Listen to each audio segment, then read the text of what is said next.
selesai. Bagaimana kabar Bapak Ibu semua? Alhamdulillah baik. Luar biasa. Kayaknya kurang semangat ini. Jawabnya masih belum.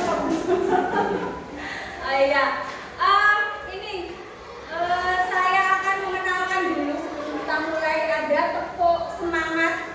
Sudah tahu belum Bapak Ibu tepuk semangat? Tepuk semangat ini. Saya terangkan dulu ya. Tepuk semangat. Semangat. Gitu ya, semuanya ya. Oke, kita praktekkan dulu ya. Duduk nggak apa-apa. Tepuk semangat. Semangat.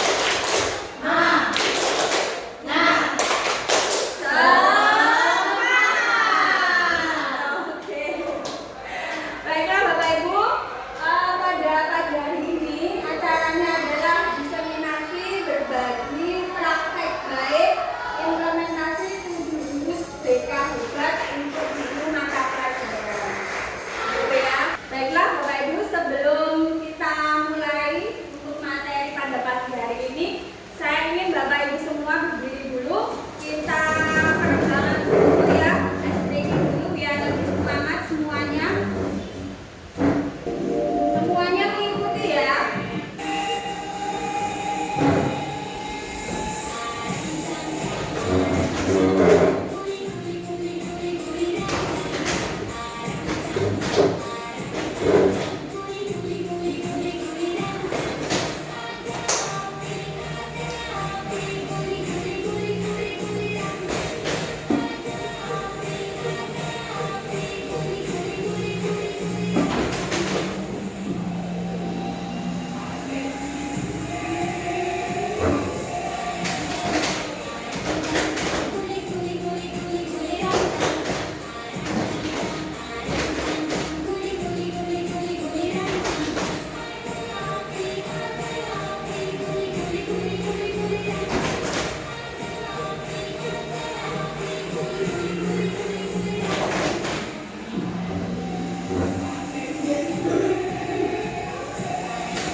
Kenapa tidak dikhususkan untuk guru BK? Nah, ini sebabnya ya, latar belakangnya adalah Kementerian Pendidikan Dasar dan Menengah itu melakukan penguatan kapasitas bagi semua guru, baik itu guru BK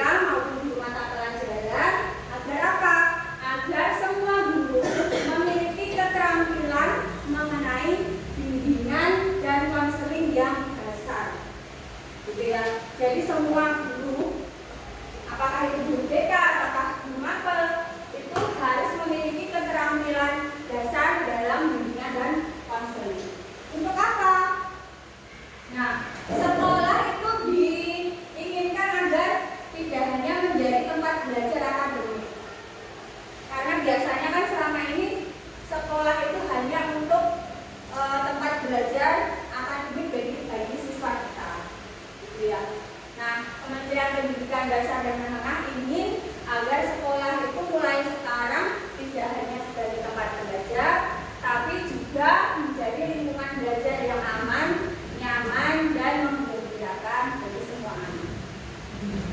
Oleh karena itu, semua guru, baik itu guru BK dan guru mapel, harus memiliki keterampilan dasar tersebut, sehingga semua guru bisa berkolaborasi, berperan aktif, saling membantu dengan BK.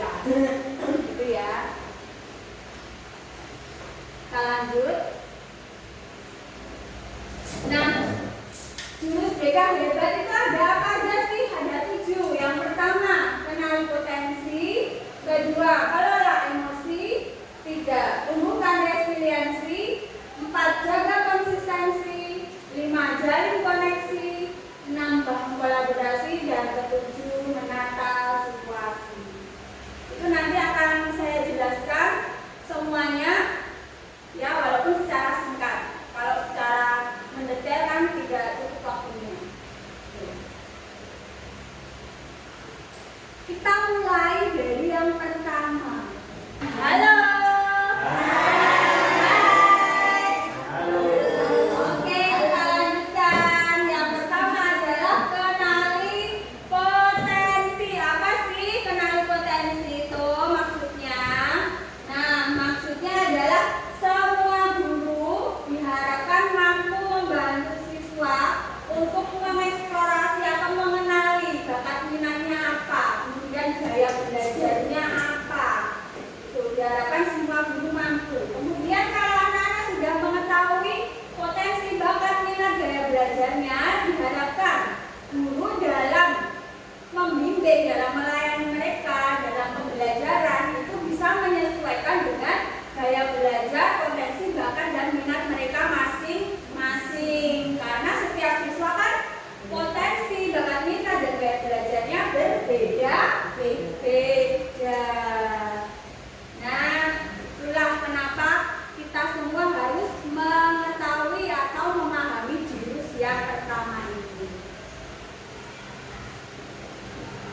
Nah, coba apakah ada yang tahu gaya belajar siswa itu ada berapa sih? Ada apa saja? Yang tahu? Tunjuk jari, Bapak Ibu. Gaya belajar auditori, visual, kinestetik, betul sekali. Jadi kita kasih apa? Dikasih W, kasih O, kasih W. Wow, keren. Wow, keren. Oke, mantap. Jadi gaya belajar itu ada 3 ya. Auditori, visual, dan kinestetik. Selain gaya belajar ada bakat minat. Bakat minat ada 6. Itu kalau disingkat RIASEK. Ya. Ini Pak Udin pasti sudah hafal. Realistik, investigatif, artistik, sosial, enterprise, dan konvensional. Nah, itu apa saja sih? Nanti bisa lebih detail kalau Bapak Ibu guru mempelajari mengenai potensi ya. Ini saya jelaskan hanya secara ringkas saja karena waktunya tidak cukup. Kemudian kita masuk yang kedua, kelola emosi. Jurus yang kedua ini untuk apa? Ada yang tahu? Mengendalikan diri. Ya? Nah, agar guru terampil menerapkan bimbingan langsung di kelas untuk membantu siswa mengelola emosi dan stres akademik. Biasanya kalau di pembelajaran Bapak Ibu kan ada yang mengalami kesulitan ya, kesulitan misalnya kalau Bu anak ada yang kesulitan menghitung, gitu ya. Kemudian kalau misalnya siapa jamnya ujian mungkin stres karena nggak bisa baca Al-Quran misalnya gitu ya. Nah, bagaimana cara panjenengan semua guru ini mengelola emosi siswa itu, bagaimana caranya? Ini nanti akan ada di jurus yang kedua, yaitu kelola emosi. Caranya bagaimana? Itu ada teori yang disebut dengan sel. Sel itu apa? Social Emotional Learning. Jadi proses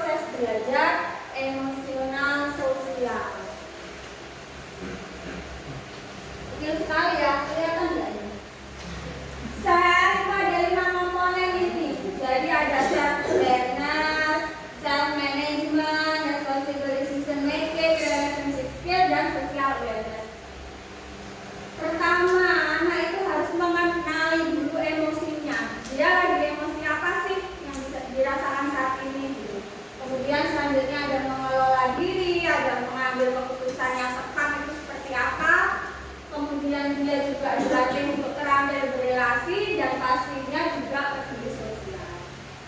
Tunggu ya Bapak Ibu. Oke, kita next. Nah, nanti juga ada peta emosi. Emosi itu ada berapa macam sih? Digolongkan ada 6 macam. Nanti lebih jelasnya ada di OJL yang kedua. Tender, scared, angry, sad, happy, excited. Oke, kita lanjut. Jurus yang ketiga adalah tumbuhkan resiliensi. Resiliensi itu apa sih? Ada yang tahu nggak? Resilience. Daya lan itu ada daya lenting, bukan melenting ya. Lenting, daya lenting itu apa sih? Kemampuan untuk bangkit kembali setelah dia menghadapi kesulitan atau setelah dia jatuh atau setelah dia menghadapi satu masalah. Itu namanya daya lenting. Nah, kenapa Bapak Ibu guru harus bisa menguasai jurus yang ketiga ini, tumbuhkan resiliensi atau daya lenting? Nah, supaya anak-anak bisa balik lagi ketika mereka mengalami suatu kesulitan. Jadi ini supaya Bapak Ibu guru memiliki keterampilan menumbuhkan daya lenting, juga mengajarkan pola pikir bertumbuh pada siswa. Iya, mindset itu apa? Ya, pola pikir bertumbuh. Jadi ada skema dalam dirinya bahwa kemampuan itu bukan bawaan lahir, bukan, tetapi kemampuan itu bisa dikembangkan melalui latihan, melalui strategi yang tepat dan juga dukungan orang lain. Itu kita harus memasukkan growth mindset pada siswa. Jadi kan kadang siswa tuh gini, ya aku memang nggak bisa kok Bu, aku memang lahir itu sudah bodoh misalnya gitu ya. Memang sejak lahir memang bawaan lahir ya kayak gini gitu. Itu nggak boleh. Gitu. Jadi jangan semua harus bisa mengajarkan bahwa setiap kemampuan itu bisa dikembangkan. Oke, sekarang silahkan dibentuk 3 kelompok. Milih sendiri atau dipilihkan? Biar enak berarti punya jadi kelompok 1, kelompok 2, kelompok 3 gitu ya, biar semangat. Ini saya bagi satu kelompok 1 ya. 1. Ini bukan untuk main remi loh ya. Nah, tugasnya adalah setiap kelompok saya beri waktu 5 menit untuk membuat menara dari kartu tersebut sekokoh mungkin, sekuat mungkin. Boleh menambahi dengan alat lain, tidak harus dengan kartu saja, boleh tambahi dengan alat lain, misalnya apa yang ada di sekitar panjenengan boleh. Sekokoh mungkin ya. Oke, waktunya 5 menit dari sekarang.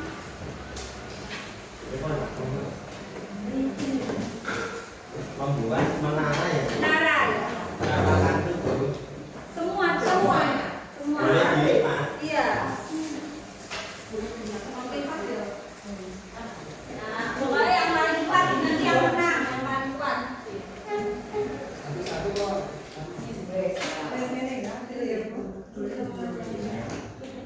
5 menit.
22, 21,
3 kali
harus ya Ternyata berbagai permasalahan itu pasti selalu datang, tapi kita harus hadapi, cari solusi itu malah memperkuat kita, sehingga kita lebih kuat, daya lenting kita menjadi meningkat. Ya. Oke, ya bagus sekali. Ada yang mau menambahi? Sudah. Oke, nah itulah tadi yang pentingnya untuk menumbuhkan resiliensi atau daya lenting pada siswa. Jadi setiap saat kan kita pasti menghadapi masalah ya, tapi bagaimana caranya kita bisa bangkit lagi setelah kita mengalami keterpurukan atau masalah itu. Oke, Bapak Ibu kita lanjut ke jurus yang keempat. Jurus yang keempat yaitu jaga konsistensi. Itu ya. Untuk apa? Agar guru mampu menumbuhkan pembiasaan karakter positif. Jadi di jurus keempat ini bagaimana caranya Bapak Ibu guru semua menumbuhkan kebiasaan positif pada siswa dan juga menghilangkan kebiasaan. Kalau kebiasaan positif ditumbuhkan berarti yang dihilangkan kebiasaan negatif. Nah, bagaimana caranya? Jadi oke, kita lihat di dalam otak kita itu ada yang namanya reptilian brain atau otak reptil. Otak reptil itu dia tugasnya apa sih? Dia menjaga terhadap ancaman-ancaman tubuh.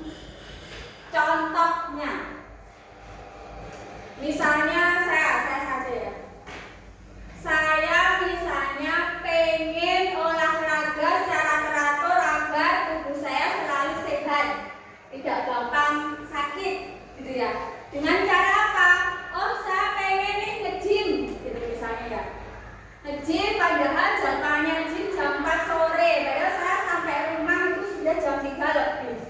Nah, reptilian brain atau otak reptil kita, otak reptil saya ngomong gini, nggak usah nge-gym jam 4, kan capek, kan ngantuk, mending tidur. Enak banget tuh, nyalain kipas angin tidur sambil dengerin musik. Itu yang namanya otak reptil itu seperti itu. Jadi dia menjaga terhadap ancaman-ancaman, terhadap hal-hal yang membuat kurang nyaman. Itu dia nggak mau pokoknya supaya gimana sih kita bisa nyaman, gitu ya.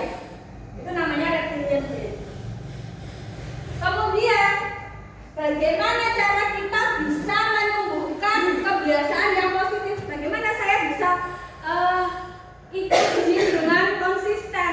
Kalau otak reptil saya kayak gitu, bagaimana caranya? Nah, ini ada yang namanya teori atomic habit. Atomic habit itu apa? Habit itu kebiasaan.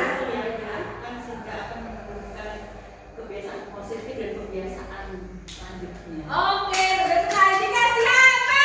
Dikasih B, kasih O, kasih B. Wow, keren. Wow, keren. Iya, jadi gitu caranya biar saya bisa nge-gym secara konsisten terus-menerus. Berarti harus dilakukan secara sedikit demi sedikit dulu. Enggak setiap hari.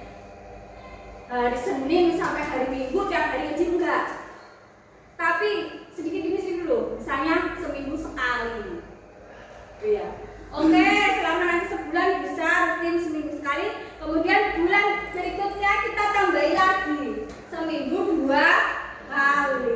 Nah, seperti itu terus menerus. Nanti akan terbentuklah kebiasaan positif yang kita inginkan secara konsisten.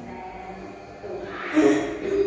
Ya, ini yang jurus ke 4.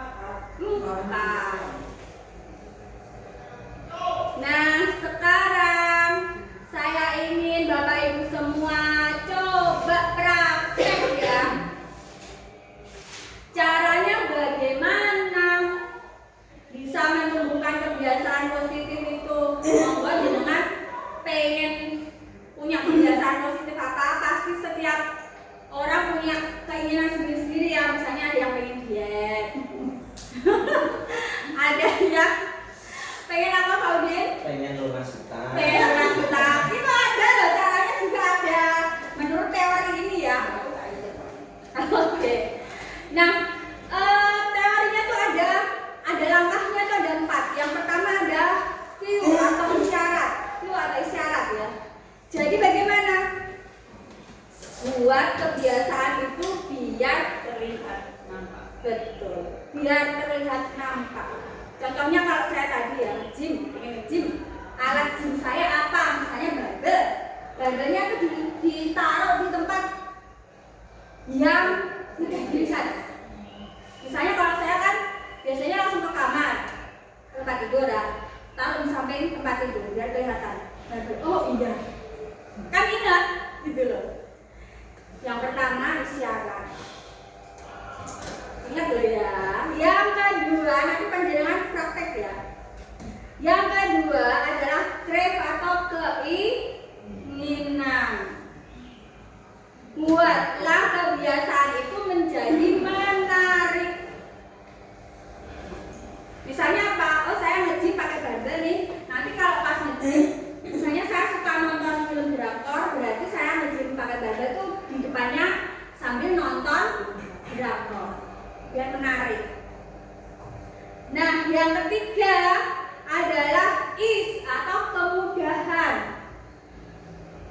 Buatlah kebiasaan itu mudah dilakukan. Ya tadi itu sedikit demi sedikit. Misalnya saya seminggu sekali dulu. Jangan langsung tiap hari. Kemudian yang keempat terakhir itu adalah reward atau ganjaran. Setelah saya berhasil melakukan gym seminggu sekali itu, saya akan memberi reward atau ganjaran self reward. Misalnya, oh saya berhasil nge-gym seminggu sekali untuk minggu ini, berarti saya mau beli es krim untuk saya. Saya suka es krim. Ya ada 4 ya tadi langkahnya. Monggo sekarang panjenengan praktekkan. Jangan tulis atau nggak usah ditulis ya nggak apa-apa, nanti langsung berpendapat saja. Oh saya pengen membuat kebiasaan positif ini. Langkahnya yang pertama ini, syaratnya apa, saya lakukan apa. Yang kedua crave atau keinginan apa. Yang ketiga kemudahan atau isnya apa. Yang keempat reward atau ganjarannya apa. 2 menit cukup ya. Silahkan. Semangat. Tanpa semangat. Semangat.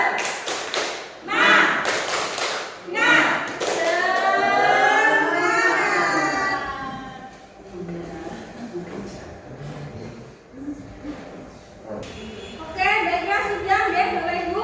Siapa yang mau lebih dulu berpendapat kelompok 1, 2, atau 3? Atau saya tunjuk? Oke, kelompok 2 ya, kelompok 2 duluan. Siapa yang mau menjelaskan? Ya. Di sini saya akan menjelaskan tentang syarat apa aja. Pas yang pertama ini tujuannya tadi ini menjadi kurus atau diet. Oh ya.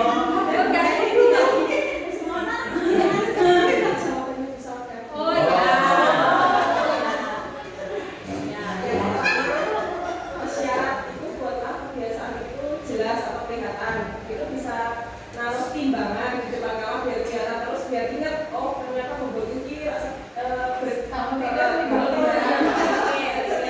sama baju-baju yang dulu muat sekarang nggak muat. Nah itu bisa jadi motivasi Bu. Yang kedua keinginan itu bisa dengan olahraga yang disukai, kebiasaan olahraga yang membakar kalori atau senang seperti itu. Terus yang kemudahan itu nanti bisa menjaga pola makan, jadi mengurangi makanan gorengan yang tertentu seperti itu. Terus untuk self rewardnya misalnya belanja baju-baju yang dulu mau dibeli tapi nggak muat sekarang udah muat. Oke, dikasih apa? Dikasih B, kasih O, kasih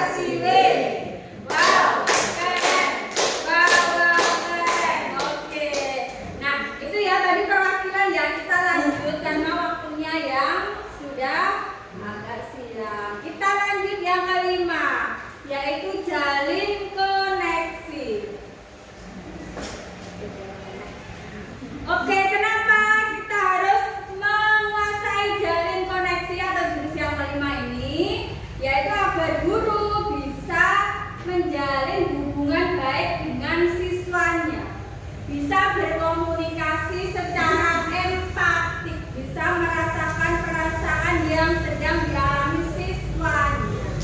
Gitu ya. Nah, ini mudahnya seperti ini. Silakan berpasangan dua-dua. Berarti Bu Zia dengan Bu Ika, Bu Ana, Bu Enda. Yang dua siapa nanti sama Bu Desi satu? Masuk. Oke, silakan langsung jet biar cepat.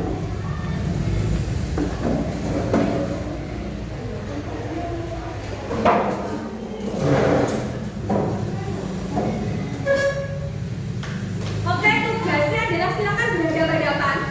Dua orang berhadapan-hadapan. Yang satu silakan curhat tentang segala sesuatu, monggo. Curhat tentang apa? Yang satu ya. Kemudian pasangannya bentar. Halo. Oke. Yang satu curhat, yang satu sedang bermain-main, entah itu HP, entah itu main baju, entah itu apa. Oke, 1 menit dari sekarang. Silakan.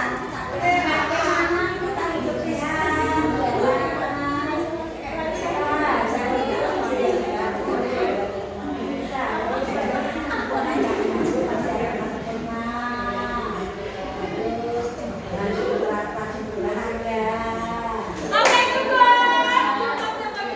Coba saya cek Pak Udin. Tadi Pak Rahmat curhat tentang apa sih? Waduh, saya kurang tahu Ibu. Saya main HP. Oke, waduh kan sayang sekali. Bagaimana perasaannya Pak Rahmat? Oh, biasa aja. Resiliensinya sudah tinggi ya. Oke. Sekarang tugas yang kedua, berpasangan lagi. Yang satu curhat, yang satunya juga curhat. Oke, 1, 2, 3.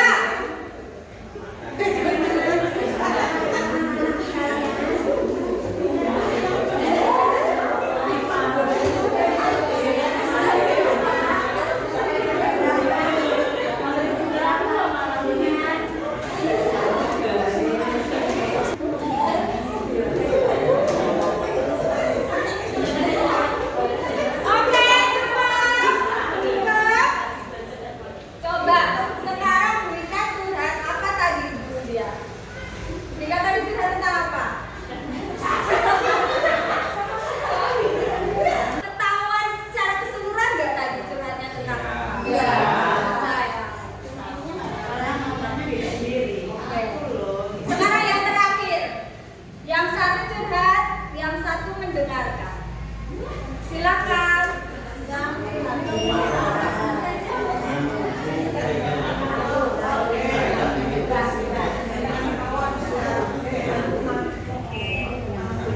Dua.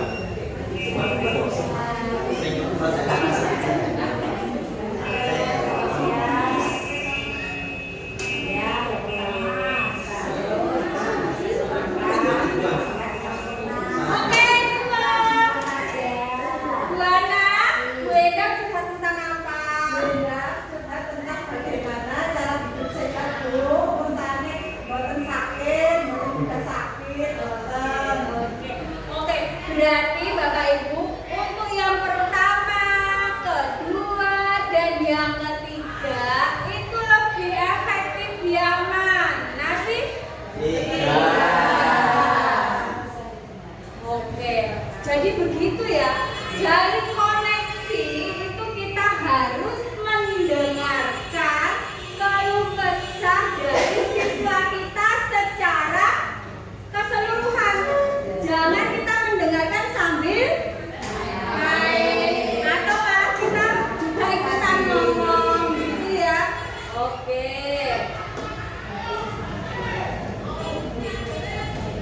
Kemudian kita lanjutkan.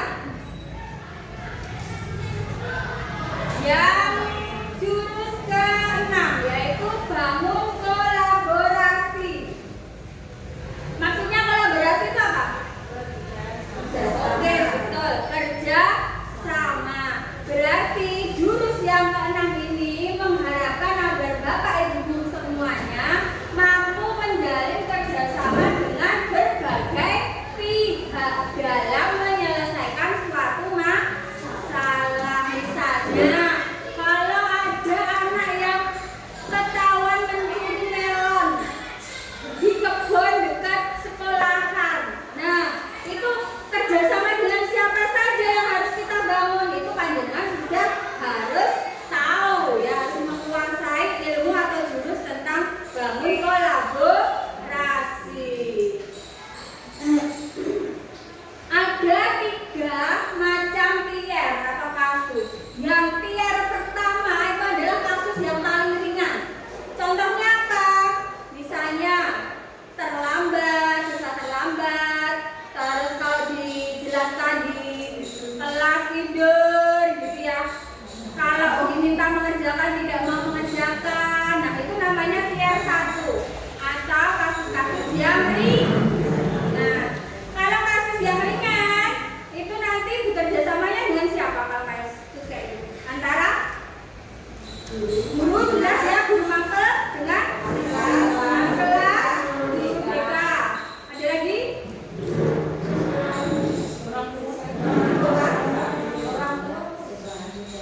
Kesiswaan itu dulu aja ya kalau yang ringan itu.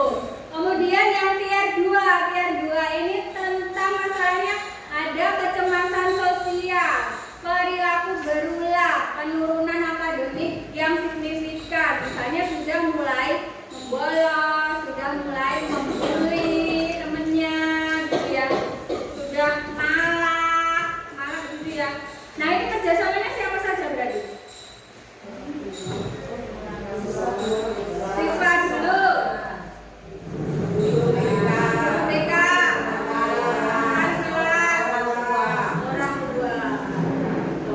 Yang terakhir yang kasus berat atau tier 3. Misalnya apa? Perilaku agresif, misalnya tawur, berkelahi ya. Kemudian apa?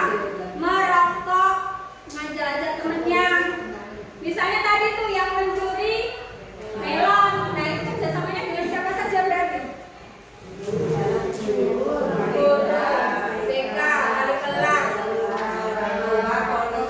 kepala sekolah, yang berwajib, kelurahan, itu semuanya dikumpulkan gitu ya. Oke, bagus.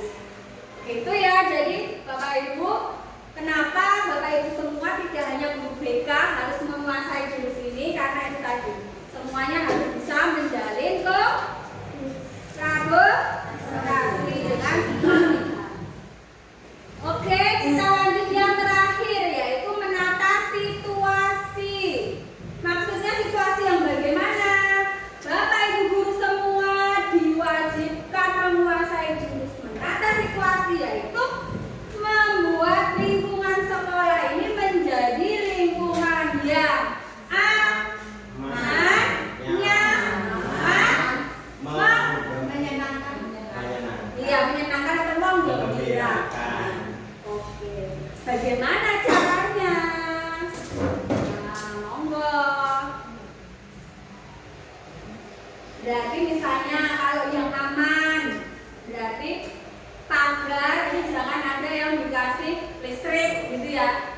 Kan ada kan pagar terus dikasih aliran listrik itu loh, biar anak nggak bolos gitu. Itu namanya bukan lingkungan yang aman. Terus yang nyaman, misalnya kamar mandi bersih. Apa lagi? Kelas, ruang kelas.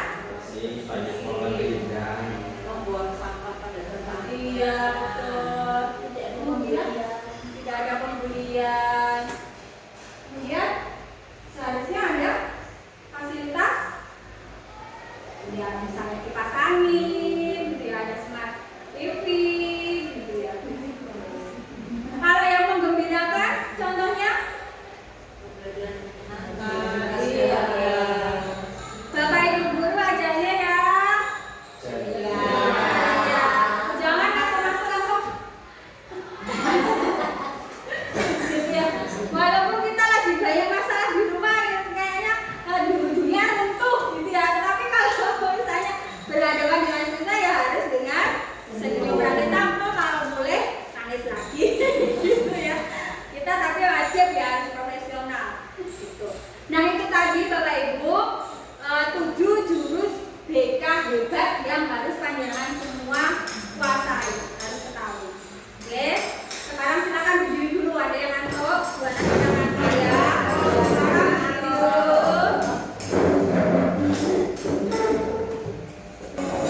Ya, kita berdiri dulu ya.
Baiklah Bapak Ibu, ini nanti akan saya ceritakan mengenai OJL.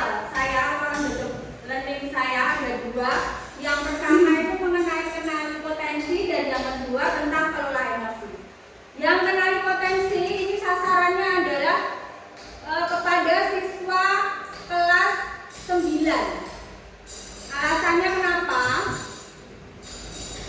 Nah, karena sebagian besar siswa itu belum memahami potensi bakat minat yang dimilikinya dan juga belum mengetahui gaya belajarnya, sehingga saya lakukan terapkan jurus yang kenali potensi agar mereka bisa tahu, oh gaya belajarku ini, kemudian bakat minatku ini, supaya nanti aku bisa melanjutkan ke sekolah mana itu sesuai dengan bakat minatnya masing-masing. Itu ya. Kemudian tujuannya adalah itu tadi supaya siswa mengetahui gaya belajarnya sehingga belajar dengan optimal dan juga mengetahui potensi bakat minatnya sehingga bisa memilih sekolah lanjutan mau ke SMA atau SMK mana, jurusan apa sesuai dengan bakat minat itu. Kemudian aksi itu kegiatannya adalah terdiri dari 4. Yang pertama adalah aksi, yang kedua refleksi, yang ketiga adalah konsep, yang keempat adalah aplikasi.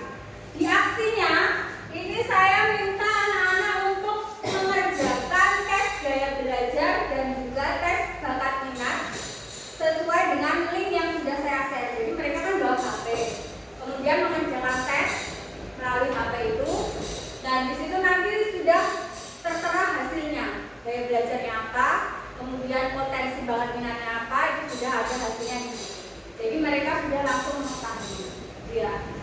Itu di aksinya. Kemudian di refleksinya, saya minta anak-anak itu mencari persamaannya apa sih kalau gaya belajar, misalnya yang kinestetik itu seperti apa gaya belajarnya? Mereka belajarnya dengan cara apa, gitu ya.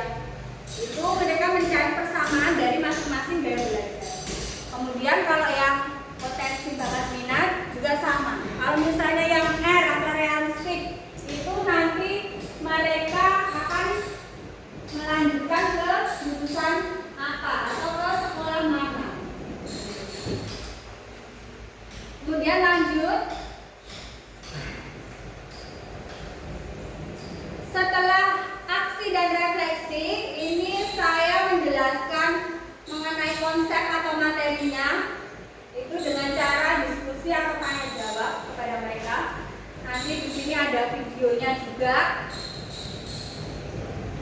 Kemudian yang terakhir nanti tentang aplikasinya. Jadi anak-anak saya minta untuk menuliskan rencana sekolah lanjutan yang mereka pilih sesuai dengan potensi bakat minat mereka masing-masing. Jadi mereka membuat tulisan di cari kertas itu akan melanjutkan ke SMA atau SMK jurusan apa.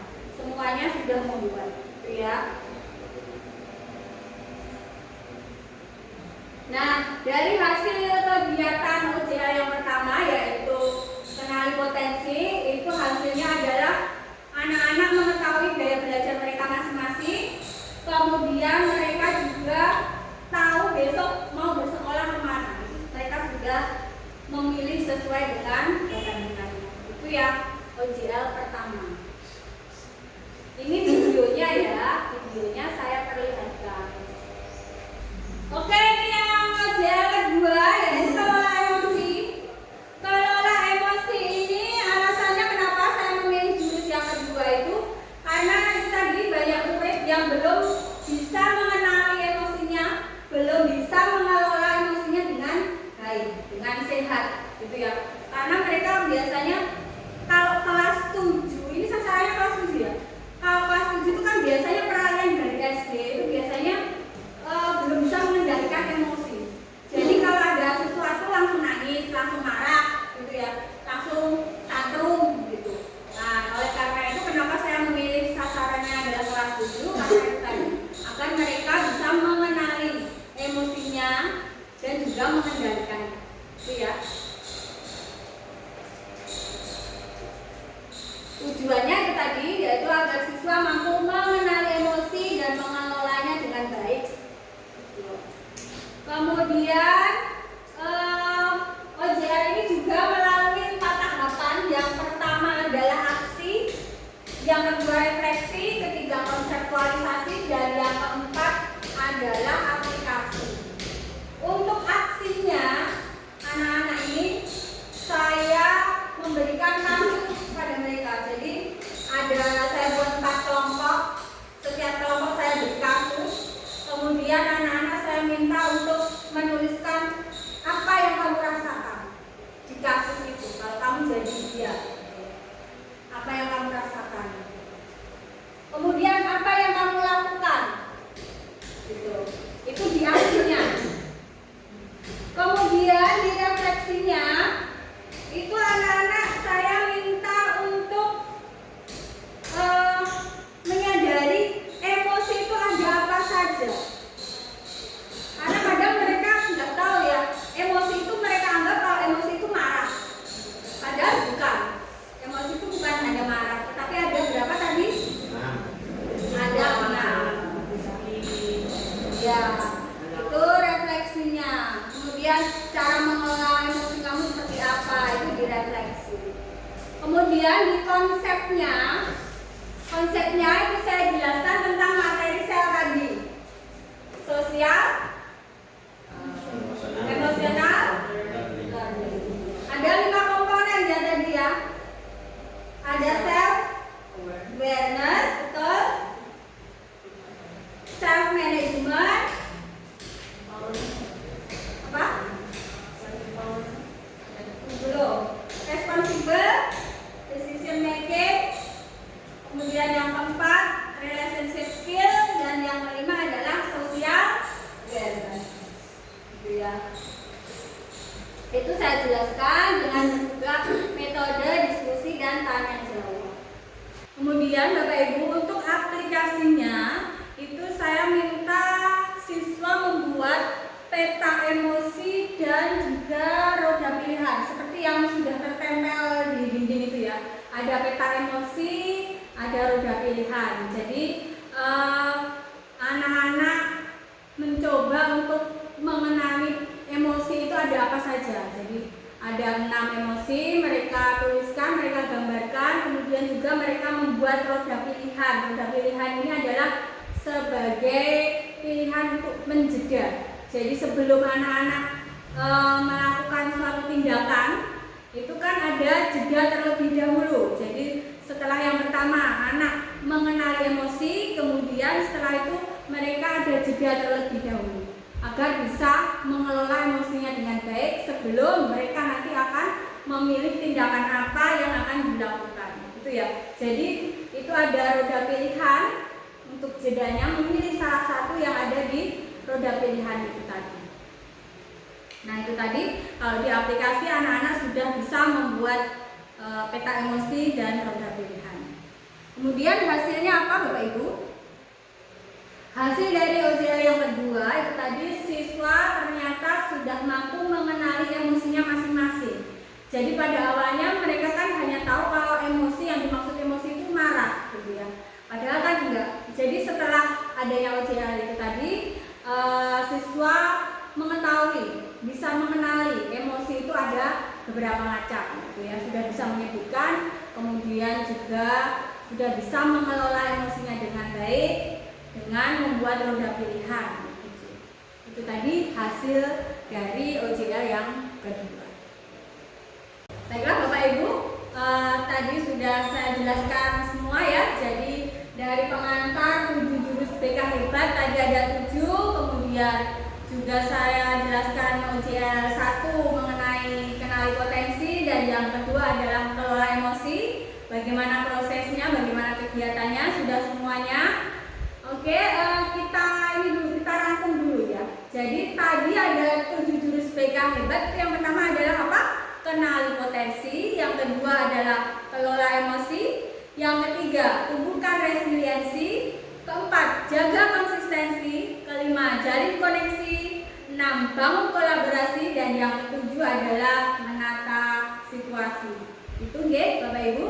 Jadi saya pesan kepada Bapak Ibu semuanya, mari kita semua menerapkan 7 jurus BK Hebat itu kepada siswa-siswi kita, agar siswa-siswi kita merasa aman, nyaman, dan juga gembira bersekolah di sekolah kita.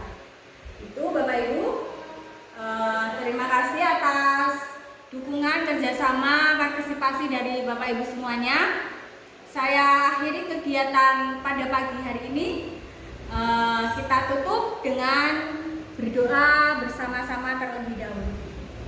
Berdoa menurut keyakinan dan kepercayaan kita masing-masing. Dipersilahkan. Selesai? Baik, terima kasih Bapak Ibu semuanya. Saya akhiri. Wassalamualaikum warahmatullahi wabarakatuh.